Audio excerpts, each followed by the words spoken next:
Hello दोस्तों, नमस्कार। आज के वीडियो में आप सभी को मैं यूपी के सबसे फेमस शहर प्रयागराज के बारे में बताने वाला हूँ। कहाँ घूमने का स्थान है, कैसे दोस्तों। तो वीडियो को हम शुरू करते हैं। तो दोस्तों, हमारा सबसे पहला प्रश्न यह है कि प्रयागराज क्यों प्रसिद्ध है। दोस्तों, हम बता दें, इसका आंसर है प्रयागराज दर्शन और महाकुंभ के लिए ही नहीं बल्कि राजनीति के लिए भी काफ़ी प्रसिद्ध है। ये शहर भारत को अब तक 7 प्रधानमंत्रियों को दिया है। ये तब सुर्खियों में आया जब 1857 में महज एक दिन के लिए भारत की राजधानी बनाया गया था। तो अब हमारा दूसरा प्रश्न है कि प्रयागराज में कौन कौन सी नदियों का संगम है। प्रयागराज में पवित्र नदियों का संगम है, जिनमें से गंगा, यमुना और अदृश्य रूप से सरस्वती नदी उत्पन्न होती हैं। अब दोस्तों, प्रश्न 3 ये है कि प्रयागराज घूमने का सबसे अच्छा समय कौन सा है। दोस्तों, इसका आंसर है, अगर आप घूमने फिरने के शौकीन हैं और आपको धार्मिक स्थलों में रुचि है, इलाहाबाद आपके परफेक्ट है, क्योंकि यहाँ पर त्रिवेणी संगम में स्नान करने से आपके सभी पापों से मुक्ति मिल जाती है।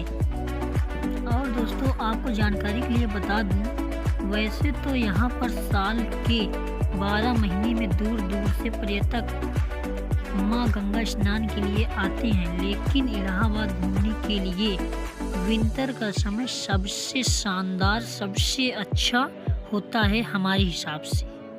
और दोस्तों, नवरात्रि से लेकर होली तक का समय सबसे खास होता है और इसी समय वहाँ पर सबसे ज़्यादा पर्यटक भी आते हैं। बरसात के समय सावन महीने में गंगा स्नान करना है और ठंडियों में माघी मेला में भारी मात्रा में श्रद्धालु गंगा स्नान के लिए आते हैं। प्रयागराज में हर 12 वर्ष में महाकुंभ का आयोजन किया जाता है और हर 6 वर्ष में अर्धकुंभ का आयोजन किया जाता है। उस समय यहाँ पर अनगिनत श्रद्धालु त्रिवेणी संगम स्नान के लिए आते हैं, जिसकी गिनती नहीं की जा सकती है। हाँ दोस्तों, हम आपको बताने वाले हैं कि प्रयागराज में फेमस स्थान कौन कौन से हैं और कहाँ हैं। तो दोस्तों, नंबर 1, त्रिवेणी संगम गंगा स्नान। त्रिवेणी संगम हिंदू धर्म की 3 पवित्र नदियाँ गंगा, यमुना और सरस्वती का मिलन स्थल है। यहाँ ये नदियाँ आपस में मिलती हैं, उसे त्रिवेणी संगम कहते हैं।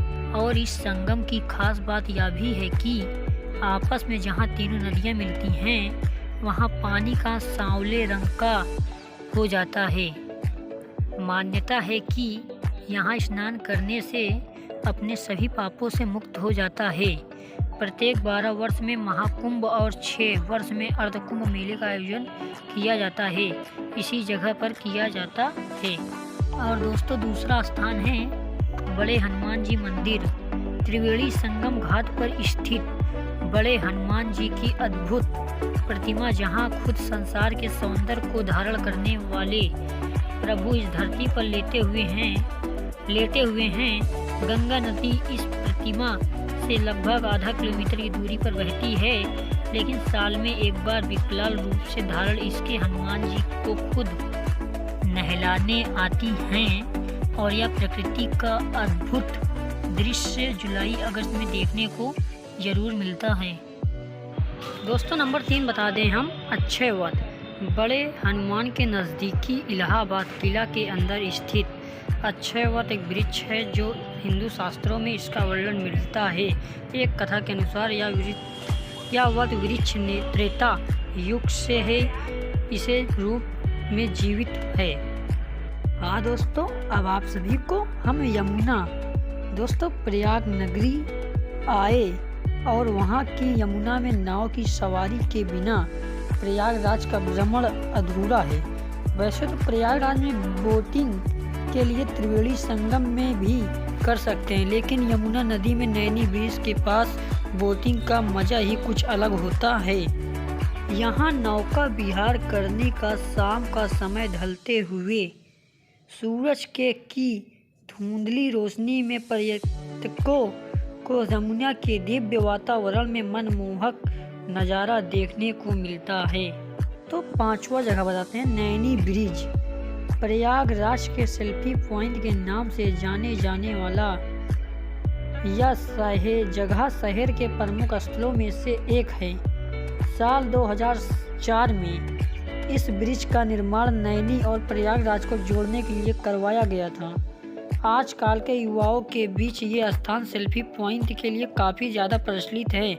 यहाँ हर दिन सुबह और शाम के समय स्थानीय पर्यटक यमुना नदी के मनोरम दृश्य के साथ सेल्फी लेते हुए दिख जाते हैं। तो हम बताते हैं 6वां स्थान चंद्रशेखर आज़ाद पार्क। यह वही स्थान है जहां महान क्रांतिकारी चंद्रशेखर आज़ाद जी ने अंग्रेजों के सामने आत्मसमर्पण न करने के बजाय खुद को गोली मार ली थी। 36 एकड़ के विशाल क्षेत्र में फैला हुआ यह गार्डन कंपनी गार्डन के नाम से भी जाना जाता है। कंपनी पार्क इस शहर का सबसे बड़ा पार्क भी है। यहाँ पर पर्यटकों को देखने के लिए कई जगह जैसे रानी विक्टोरिया की विशाल प्रतिमा, झील में बोटिंग का आनंद ले सकते हैं। इलाहाबाद सार्वजनिक पुस्तकालय, आज़ाद जी की प्रतिमा सहित स्मारक भी हैं। दोस्तों बात करते हैं नंबर 7 फनगांव वाटर पार्क। प्रयागराज के कौशाम्बी रोड पर स्थित यह वाटर पार्क उत्तर प्रदेश के प्रमुख इमेजिंग पार्कों में से एक है। यहाँ पर आपको विभिन्न प्रकार की वाटर स्लाइड्स, रेन डांस, समुद्री रहलें और भी कई बेहतरीन एक्टिविटी का आनंद ले सकते हैं आप। अगर आप वाकई में प्रयागराज में घूमने की जगह देखना चाहते हैं तो एक बार इसकी खूबसूरती देखने जरूर जाएं। इलाहाबाद घूमने की शुरुआत एडवेंचर तरीके से करना चाहते हैं तो ये खूबसूरत जगह आपके लिए है। यहाँ पर शाम के समय लेजर लाइट शो और मुश्किल फाउंटेन शो होता है, जिसको देखने के लिए प्रयागराज शहर के लोग यहाँ आया करते हैं। हाँ दोस्तों, अब आपको 8वां स्थान बनाते हैं सोमेश्वर महामंदिर। धार्मिक दृष्टि से यह शिव मंदिर कभी ज़्यादा फेमस है। नैनी गांव में यमुना नदी किनारे पर स्थित यह मंदिर भगवान शिव को समर्पित है। यह शिवकुटी मंदिर के नाम से भी जाना जाता है। साथ में जानकारी के लिए बता दूं कि यहाँ पर भगवान शिव के जो एकादशी के रूप में पूजा होती है, यहाँ पर नाग पंचमी, महाशिवरात्रि और श्रावण मास में काफ़ी ज़्यादा श्रद्धालु आते हैं। तो हम नंबर 9 बताते हैं खुसरो बाग। दोस्तों यह ऐतिहासिक इमारत मुगल बादशाहों के नक्काशी का बेहतरीन नमूना है।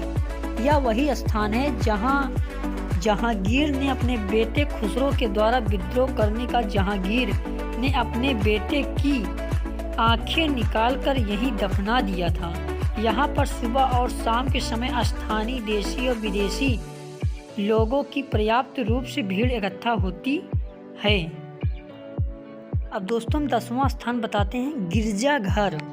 ब्रिटिश शासकों के द्वारा बनवाया गया बेहतरीन आर्किटेक्चर में यह इमारत एक चर्च है, जहां 400 लोग एक साथ प्रार्थना कर सकते हैं। हर वर्ष 1 नवंबर को यहां ऑल सेंट्स डे का उत्सव मनाया जाता है।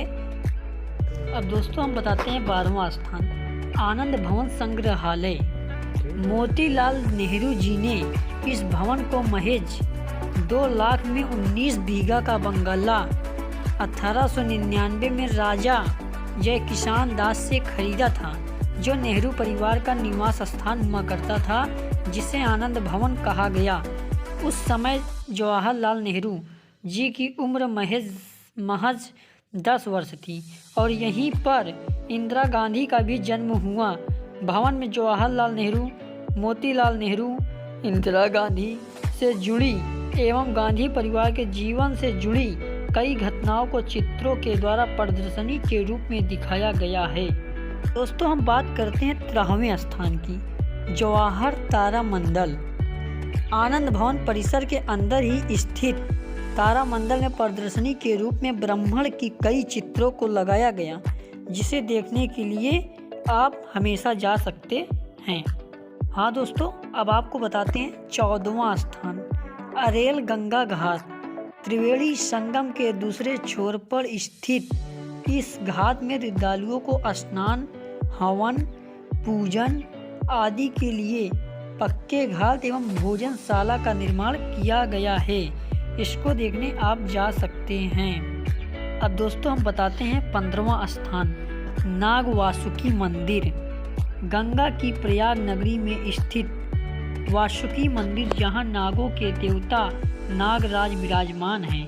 कहते हैं यहाँ के दर्शन के बिना प्रयागराज के दर्शन अधूरे माने जाते हैं। संगम में प्रवेश करते हुए एक सड़क जोशी से होते हुए गंगा नदी के किनारे से गुजरती है, जो आपको ले जाती है नाग वासुकी मंदिर के पास। ओके दोस्तों, आज यहीं तक। मिलते हैं अगली वीडियो में दोस्तों। ऐसे ही जानकारी लेने के लिए दोस्तों हमारे चैनल को सब्सक्राइब करें और शेयर करें दोस्तों। धन्यवाद। मिलते हैं अगली वीडियो में।